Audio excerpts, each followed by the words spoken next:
Alhamdulillahi Rabbil Alamin. Wassalatu wassalamu ala asyrafil anbiya'i wal mursalin wa ala alihi wa sahbihi ajma'in. Rabbi shrah li sadri wa yassir li amri wahlul 'uqdatam min lisani yafqahu qawli. Assalamualaikum warahmatullahi wabarakatuh. Para hadirin, para hadirat sekalian, hari ini saya ingin berkongsi berkaitan dengan syurga, yang mana semua orang mesti tertunggu-tunggu dan ingin tahu cara ingin ke syurga. Orang putih kata apa? Smart tag ke syurga. Okey. Dan berilah berita gembira orang-orang yang beriman dan beramal soleh bahawa bagi mereka disediakan syurga-syurga yang mengalir di bawah sungai-sungai. Dalam surah Al-Baqarah ayat 25. Syurga ni apa? Syurga ini adalah salah satu destinasi terakhir untuk menuju ke akhirat. Bila sebut saja syurga, mesti semua orang akan terfikir dan terbayang-bayang akan kenikmatan yang ada di syurga. Ada sungai, boleh minta macam-macam dan sebagainya. Dan di dalam Al-Quran juga Allah menceritakan banyak kisah-kisah tentang syurga. Banyak surah-surah yang memberitahu tentang syurga. Antaranya adalah surah Al-Waqi'ah yang selalu kita baca antara sama ada pagi ataupun petang. Baiklah, Allah menyebut tentang syurga di dalam surah Al-Waqi'ah bermula daripada ayat 27 hingga 40. Antaranya a'udzu billahi minasyaitonir rajim. Wa ashabul yamin ma ashabul yamin. Dan golongan kanan. Golongan kanan ini adalah golongan ke syurga. Fi sidrin mahmud. Berada di antara pohon bidara yang tidak berduri. Wa talhin manfud. Dan pohon pisang yang bersusun buahnya. Tengok kat syurga pun ada pokok pisang. Mesti pokok pisang dia lain daripada di dunia ini. Wa dhillin mamdud. Dan naungan yang terbentang luas. Wa ma'in maskub. Dan air yang tercurah. Wa fakihatin katsirah. Dan buah-buahan yang banyak. La maqtu'atin wa la mamnu'ah. Yang tidak terhenti buahnya, dan tidak terlarang mengambilnya. Dekat syurga kita tak minta pun kita dapat. Kita terdetik dekat hati pun kita dapat. Kalau dekat dunia kita nak minta buah pelam orang kat tepi jalan tu, kita kena minta. Apabila kat syurga kita mudah saja nak terima. Kita terdetik di hati, boleh nak ambil. Dan tak ada larangan. Allah dah kata tak ada larangan nak mengambilnya buah-buahan di dalam syurga tu. Apa saja yang kita terdetik di hati, Allah terus beri. Seterusnya adalah wafurushin marfu'ah. Dan kasur-kasur yang tebal lagi empuk. Inna ansha'nahunna insya'a. Sesungguhnya kami menciptakan mereka bidadari dengan langsung, dan kami jadikan mereka gadis-gadis perawan penuh cinta lagi sebaik usianya.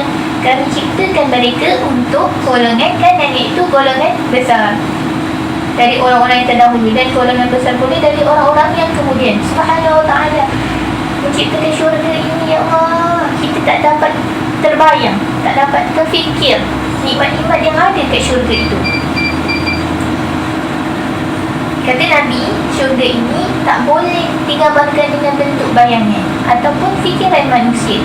Di antara kenikmatan ahli syurga, Nabi Muhammad SAW menyebutkan, syurga ini tak boleh dibayangkan, tak pernah dilihat, tak boleh difikirkan oleh fikiran, tak pernah didengar oleh telinga, dan tak pernah terlintas dalam hati manusia. Mesti ramai tertanya-tanya, bagaimana dia nak ke syurga, apa yang perlu buat, apa yang tak perlu dibuat, apa yang perlu ditinggalkan, dan bagaimana. Sebab syurga ni bukan percuma. Kita nak minta sesuatu pun dengan manusia, kita perlu usaha. izin. Syurga, kita nak menuju ke syurga, kita nak jalan ke syurga, kita perlu melakukan apa yang Allah suka dan apa yang Allah tidak suka. Sebelum kita ke syurga, stesen-stesen yang kita lalui, stesen yang perlu dilalui ada 12. Yang pertama adalah alam roh, yang kedua alam rahim, yang ketiga alam dunia. Sekarang kita dah ada sekarang.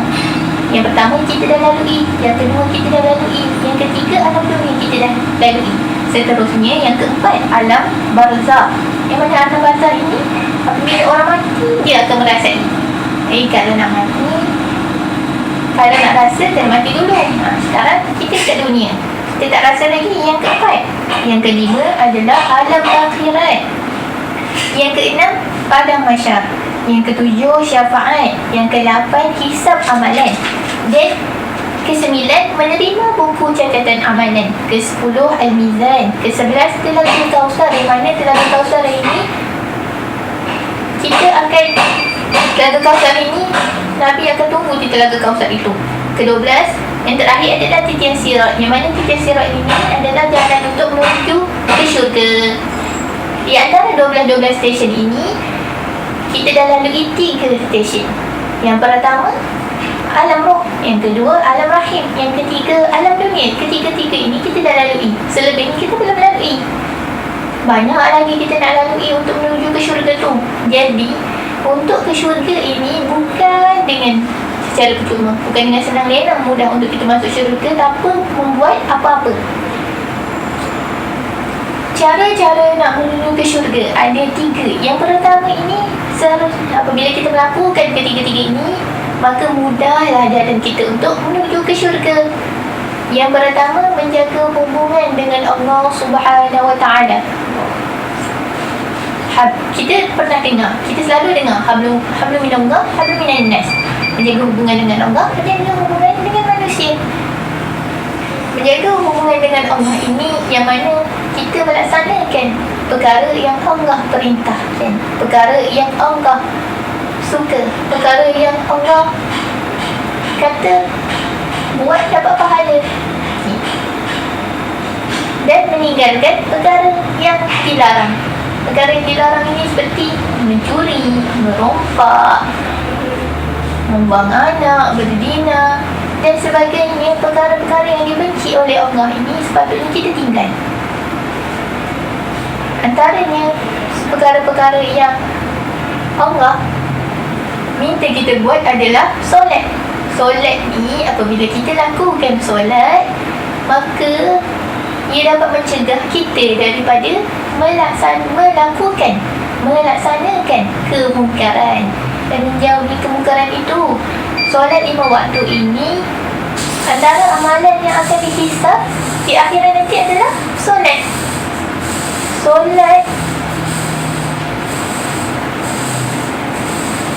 Solat ni penting kerana itu amar ma'ruf nahi munkar. Surah macam Allah kata, "Qul in kuntum tuhibbuna Allah fattabi'uni yuhibbukumullah wa yaghfir lakum dhunubakum." Jika kita mencintai Allah, maka buat apa yang Allah suka, tinggalkan apa yang Allah larang. Dan ati'u Allah wa ati'u Rasul, taati Allah dan taati Rasul. Kita kena buat apa yang Allah suka dan tinggalkan apa yang Allah benci. Melakukan perkara-perkara yang Nabi suka seperti menyayangi anak yatim, bersedekah, bermanis muka dan sebagainya yang Nabi suka. Apabila kita melakukan, Nabi akan tersenyum. Yang seterusnya, cara nak menuju ke syurga adalah melaksanakan sunnah-sunnah Nabi SAW. Banyak sunnah-sunnah Nabi yang boleh kita lakukan daripada kita bangun tidur sampailah kita bangun tidur semula. Antaranya bangun tidur kita baca doa tidur, kita baca bismillah, pergi tandas, masuk kaki kiri, keluar tandas dengan kaki kanan, baca doa pula tu. Itu adalah antara sunnah yang boleh kita aplikasikan dalam kehidupan kita. Kata nak ke syurga, laksanakanlah perintah Rasulullah SAW. Seterusnya, Selawat ni banyak jenis. Ikut kita nak laksanakan dan amalkan selawat yang mana. Antaranya selawat Tafrijiyah, selawat Fatih, selawat Ibrahimiyah, selawat Ummi, selawat Badriyah, dan banyak lagi selawat yang boleh kita amalkan dalam kehidupan seharian kita. Apabila kita selawat, fadilat ni banyak. Allah memudahkan segala urusan kita, beroleh keberkatan dalam kehidupan, dan lagi-lagi di akhirat kelak kita memperoleh syafaat Nabi Muhammad sallallahu alaihi wasallam. Daripada Abu Hurairah radhiyallahu anhu bahawa Rasulullah sallallahu alaihi wasallam bersabda, setiap umatku akan memasuki syurga melainkan mereka yang enggan. Para sahabat bertanya, wahai Rasulullah, lantas siapakah yang enggan? Nabi sallallahu alaihi wasallam menjawab, sesiapa yang taat kepadaku akan memasuki syurga, dan sesiapa yang mengingkariku berarti dia enggan masuk ke syurga. Kan senang nak masuk syurga tu, ikut apa yang Allah suruh dan tinggalkan apa yang Allah larang, dan melaksanakan sunnah-sunnah Nabi. Mudah saja untuk ke syurga, tinggal kita nak buat ke ataupun tidak saja. Nak buat ataupun tidak. Seterusnya, yang terakhir adalah menjaga hubungan dengan manusia. Hubungan menjaga sesama manusia ni perlu kita amalkan. Ramai orang tak tahu dijaga hubungan dengan Allah, tetapi hubungan dengan manusia dia tak jaga. Antaranya adalah bermanis muka. Bukan saja dengan orang yang kita kenal, tetapi orang yang kita tidak kenal pun kita boleh senyum. Tiba-tiba jumpa orang yang kita tak kenal, terus tak nak senyum. Sebab apa?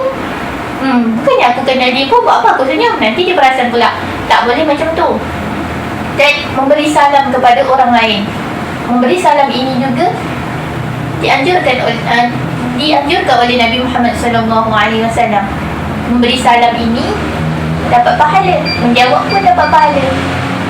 Bukannya kita memberi salam pada orang yang kita kenal saja, tetapi memberi salam kepada orang yang kita jumpa, tak kira lah kenal ataupun tidak, usianya sebaya kita ataupun atas kita memang kena bagi salam. Menjaga adab dengan sesama manusia. Jaga adab ni ramai yang tak tahu. Benda yang kecil pun ramai yang terlepas pandang. Contoh, memanggil panggilan yang mereka tidak suka. Antaranya mungkin panggil dengan gelaran yang sahabat kita tak suka. Okay. Contoh tu saya tak nak kongsikan. Mungkin ramai yang tahu apakah gelaran-gelaran yang ramai orang tak suka tu lah kan. Tu perlu menjaga adab. Adab ni adalah penting. Jaga tingkah laku, bukan ambil sambil lewa. Lepas tu yang seterusnya adalah membantu mereka sekiranya memerlukan. Kita boleh hulurkan duit, boleh beli apa-apa sahaja yang boleh kita bantu untuk meringankan orang sekeliling kita. Seperti kita tengok sekarang ni, ramai-ramai pendakwah turun ke padang berkongsi, memberi makan macam Ustaz Ibnu kan. Perlu ada sifat itu dalam diri kita untuk membantu sesama manusia. Mudah kan nak ke syurga ni bila kita melaksanakan 3 perkara tadi, antaranya menjaga hubungan dengan Allah, melaksanakan sunnah-sunnah Nabi Muhammad SAW, dan yang terakhir menjaga hubungan sesama manusia. Mudah saja untuk kita ke syurga. Itulah syurga bukan percuma, tetapi perlu kita usahakan untuk melaksanakan apa yang disuruh dan meninggalkan apa yang dilarang. Dan kita kena ikut. Nak ke syurga ni perlu ikut dalam track dia, landasan dia yang telah ditentukan. Lurus saja. Memang banyak ujian yang kita perlu tempuhi apa semua. Sebab syurga tak percuma. Syurga perlu kita usahakan, perlu kita laksanakan, perlu kita usahakan apa yang disuruh itu. ini, para hadirin sekalian, dengan ke syurga ini kita nak kita nak ke syurga, laksanakan apa yang dikongsikan tadi, yang ketiga-tiga itu. Harap-harapnya kita semua akan ke syurga bersama-sama. Kalau tak jumpa saya nanti, cakaplah. Itu yang berkongsikan tentang cara-cara ke syurga pada tu. Jadi ajaklah saya ke syurga nanti ya, para hadirat sekalian. Harap-harapnya kita akan bertemu di syurga suatu hari nanti. Itu saja daripada saya. Wabillahi taufiq wal hidayah. Wassalamualaikum warahmatullahi wabarakatuh.